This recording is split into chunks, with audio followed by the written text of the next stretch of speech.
Hello guys, welcome to Finspiration.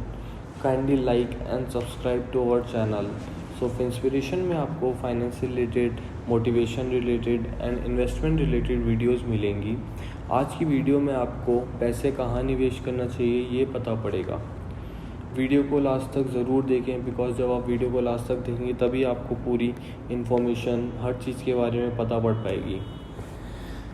पैसा कहाँ निवेश करना चाहिए इसको जानने से पहले हम ये जान लेते हैं कि कम से कम कितने पैसे से हम निवेश स्टार्ट कर सकते हैं। हमारे पास मिनिमम कितना पैसा होना चाहिए जिससे हम अपनी इन्वेस्टमेंट स्टार्ट कर सकते हैं। आप सिर्फ 1 रुपये से भी अपना निवेश स्टार्ट कर सकते हैं। निवेश की कोई मिनिमम लिमिट नहीं होती कि आप कितने भी मिनिमम पैसों से अपना निवेश स्टार्ट कर सकते हैं और मैक्सिमम लिमिट कितनी भी हो सकती है। इस निवेश की कोई मिनिमम एज भी नहीं होती और मैक्सिमम एज भी नहीं होती।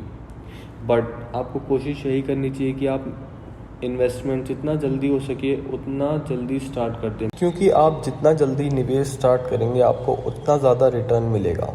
सो start investing from today itself because tomorrow never comes.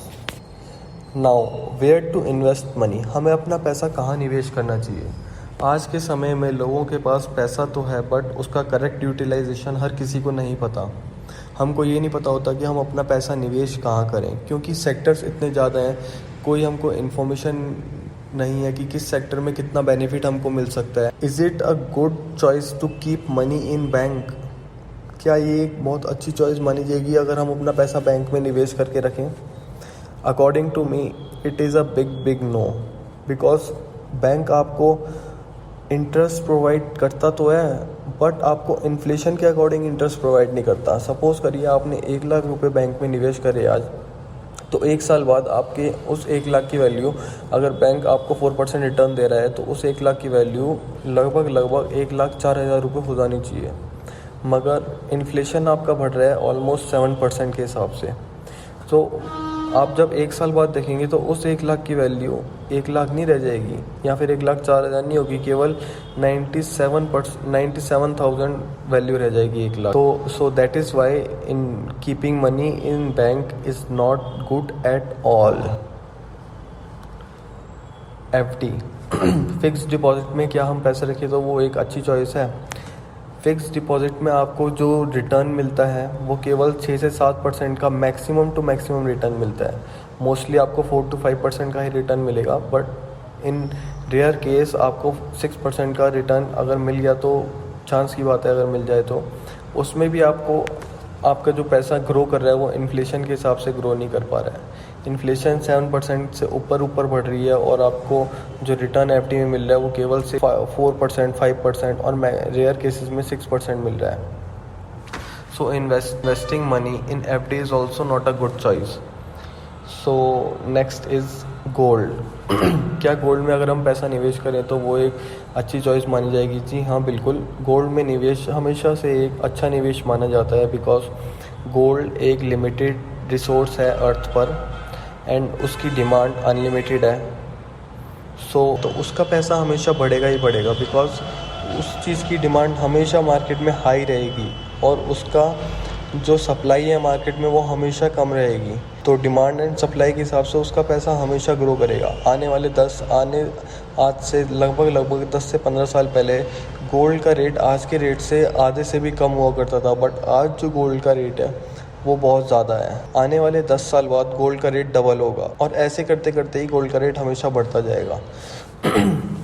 क्या स्टॉक्स में निवेश करना एक अच्छा निवेश माना जाएगा? कई लोगों की राय यही होती है कि स्टॉक में हमेशा पैसा डूबता है। तो ऐसा अगर आप सोचते हैं तो बिल्कुल गलत सोचते हैं, बिकॉज अगर जो इंसान आपको ये राय दे रहा है कि स्टॉक्स में पैसा हमेशा डूबता है, पहले तो उसने कभी इन्वेस्ट ही नहीं करा होगा स्टॉक्स में।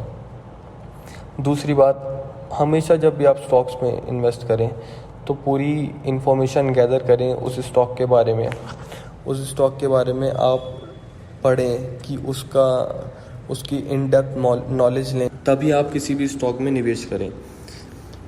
तो बिल्कुल स्टॉक में अगर आप निवेश करेंगे तो आपका पैसा मल्टीपल हो सकता है और उसके चांसेस बहुत ज़्यादा होते हैं। रियल एस्टेट, क्या रियल इस्टेट में पैसा बढ़ता है? बिल्कुल रियल इस्टेट में पैसा बढ़ता है अगर आपने सही प्रॉपर्टी में पैसा निवेश करा है तो।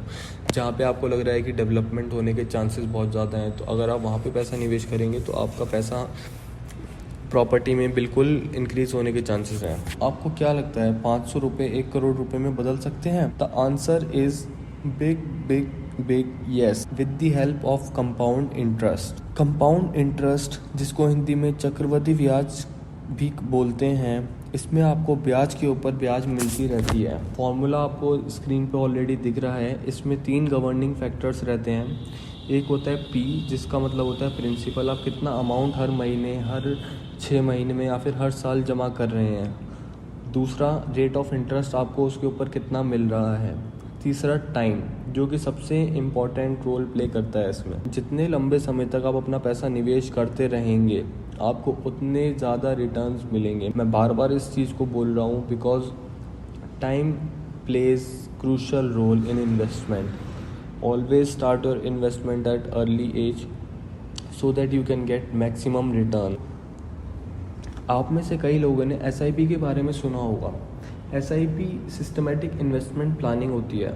SIP में आपको रेगुलर इन्वेस्टमेंट करनी होती है, मंथली बेसिस पे या तो क्वार्टरली बेसिस पे या तो हाफ ईयरली बेसिस पे या तो ईयरली बेसिस पे। मगर वो आपको इन्वेस्टमेंट लॉन्ग टर्म के लिए करनी होती है बिकॉज आप जितने लंबे समय तक अपनी रेगुलर इन्वेस्टमेंट करते रहेंगे आपको उतना ज़्यादा प्रॉफिट मिलता रहेगा। And there are different type of SIP schemes available in market. आज के समय में SIP बहुत प्रचलित है। काफ़ी लोग अपने इन्वेस्टमेंट SIP में कर रहे हैं और बहुत अच्छे रिटर्न्स प्राप्त कर रहे हैं। चलिए इसे एक एग्जांपल की मदद से समझते हैं। एक लड़की सलीना है और एक लड़का माइकल है। सलीना जॉब करती है और साथ ही में वो बहुत इंटेलिजेंट है बिकॉज वो अपना पैसा सेव करती है। वो अपने पैसों को कहीं वेस्ट नहीं करती, एक्स्ट्रा पैसा कहीं पे खर्च नहीं करती एंड इन्वेस्ट करती है अपने पैसे को SIP में। सलीना ने अपना गोल बना रखा है कि वो जितनी भी सैलरी अर्न कर रही है उसका 10% पैसा उसको हर साल SIP में निवेश करना है।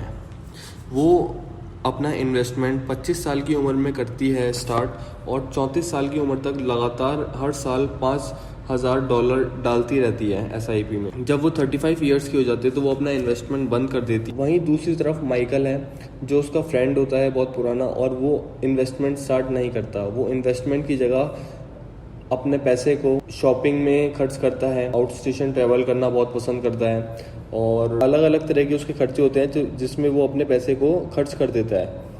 अब जब वो 35 साल का होता है तो उसको याद आता है कि मैंने कभी इन्वेस्टमेंट तो करी ही नहीं, तो उसको बहुत टेंशन हो जाती है और वो अपना इन्वेस्टमेंट फिर 35 साल की उम्र से स्टार्ट कर देता है। अब वो 35 साल की उम्र से हर साल $5,000 पर ईयर इन्वेस्ट करना स्टार्ट कर देता है SIP में। तो वो लगातार अपना $5,000 पर ईयर इन्वेस्ट करता रहता है 65 ईयर्स तक। अब आप लोग सोचिए कि किसने कितना इन्वेस्ट करा और किसके पास ज़्यादा रिटर्न आए। चलिए मैं आपको बताता हूँ। सलीना ने 10 साल तक $5,000 पर ईयर इन्वेस्ट करा एंड 34 की एज से उसने इन्वेस्टमेंट बंद कर दी, मगर उसने अपना इन्वेस्टेड फंड को निकाला नहीं। उसने उस फंड को उसी में रहने दिया और वो धीरे धीरे करके और ग्रो होता रहा। उसने उस फंड को 65 साल की उम्र में निकाला। जब उसने उस फंड को 65 साल की उम्र में निकाला तो उसको लगभग $8 लाख मिले। वहीं दूसरी तरफ माइकल ने अपनी इन्वेस्टमेंट 35 ईयर्स की एज में स्टार्ट करी थी। उसने भी $5,000 पर मंथ इन्वेस्ट करा था, मगर उसने 30 साल तक लगभग $1.5 लाख इन्वेस्ट कर दिया और उसको जब 65 साल का हुआ तो जो रिटर्न मिला वो केवल $6 लाख का मिला। तो इसीलिए सलीना इंटेलिजेंट निकली। उसने अपने स्टार्टिंग में खर्चे कम करके इन्वेस्टमेंट स्टार्ट कर दी थी, जिसका उसे लॉन्ग टर्म में बहुत बड़ा बेनिफिट मिला। उसने केवल $50,000 इन्वेस्ट करे थे और उसको रिटर्न में $8 लाख मिले, which is a very good investment. आप सभी लोगों ने वॉरेन बफेट का नाम तो सुना होगा। इन्होंने अपनी इन्वेस्टमेंट 11 ईयर्स की एज से स्टार्ट कर दी थी और उन्होंने इन्वेस्टमेंट बीच में कभी भी बंद नहीं करी। वो कॉन्टिन्यूसली इन्वेस्टमेंट करते रहे और आज की डेट में Warren Buffett one of the richest person in world हैं। उनकी नेटवर्थ $85 बिलियन प्लस है। वॉरेन बफेट ऐसे इसलिए कर पाए क्योंकि उन्होंने इन्वेस्टमेंट बहुत अर्ली एज में स्टार्ट करी और इन्वेस्टमेंट को कभी बीच में ब्रेक नहीं करा. And still, can you guys guess what is the biggest regret of Warren Buffett's life? Okay, I will tell you. Warren Buffett की ज़िंदगी का सबसे बड़ा अफसोस यही है कि उन्होंने 11 साल की उम्र से पहले इन्वेस्टमेंट स्टार्ट क्यों नहीं करी. So now you guys should know the importance of starting investment at early age. The more early you start your investment, the more returns you will get. तो गाइस, आप सब भी ऐसे लोगों को फॉलो करिए और अगर आपने अभी तक इन्वेस्टमेंट स्टार्ट नहीं करी है तो आज ही से इन्वेस्टमेंट स्टार्ट करें और आने वाले कल को सुरक्षित करें. अगर आपको मेरी वीडियो पसंद आई है तो please like my video and subscribe to my channel and also share this video with your family and friends. Thank you.